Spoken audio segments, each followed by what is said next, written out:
Hello friends பார்த்தீங்கன்னா, சீதா வந்து அம்மாவ கூப்பிட்டுக்கிட்டு நேரா ரவி வீட்டுக்கே வராங்க. வந்துட்டு அவங்ககிட்ட என்ன சொல்றாங்க பார்த்தீங்கன்னா, "என் தம்பி நல்ல விதமா பரீட்சை எழுதி முடிச்சதுக்கு நீங்க ஒரு முக்கிய காரணமா இருக்கிறீங்க. அதனால தான் உங்களுக்கு நான் நன்றி சொல்ல வரேன்" அப்படின்னு சொல்றாங்க. "இதில என்ன எனக்கு உங்க மாமா தானே எல்லா பிரச்சனையும் முடிச்சு விட்டாரு" அப்படின்னு சொல்றாரு.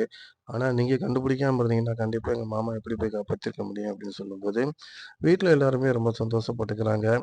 இங்க பார்த்தீங்கன்னா, ரோகிணி வந்து வேலைக்கு போயிட்டு வந்து அந்த சம்பளத்த பணத்த வந்து நம்ம விஜயாட்ட குடுக்குறாங்க.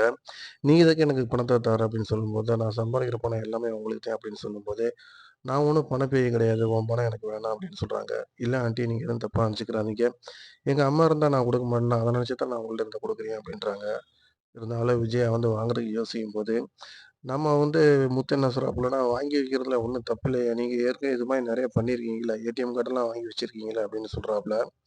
அண்ணாமலை வந்து அதே மாரி ஒரு யோசனைல, "என்ன விஜய் என்ன பண்ணிக்கிட்டு இருக்க?" அப்படின்ற மாரி கேட்குறாரு.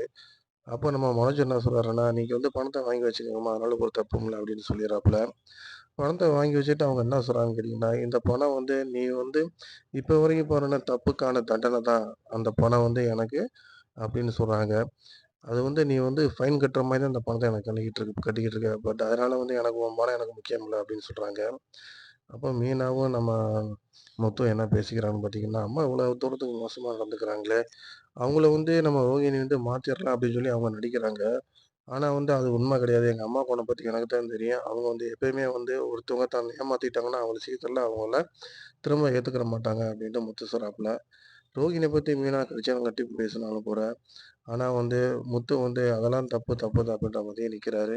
இப்படி இவங்களுக்குள்ள பிரச்சனை வந்து ஓடிக்கிட்டு இருக்கு. அதே நேரத்தில வந்து பார்த்தீங்கன்னா, நம்ம வந்து சீதாவுக்கு எப்படி இந்த விஷயம்லாம் தெரிய வந்துச்சு அப்படின்ற மாரி நம்ம முத்து லைட்டா கேட்குறாரு. அப்ப அவங்க வந்து சமாளிக்கிறாங்க. சமாளிக்கிறது மட்டும் இல்ல, இந்த காதல வந்து நம்ம முத்துட்ட சொல்லலாமா? வேணாமா? அப்படின்ற ஒரு யோசனை அவங்கள்ட்ட இருக்கு. தொடர்ந்து பாருங்கள். இப்ப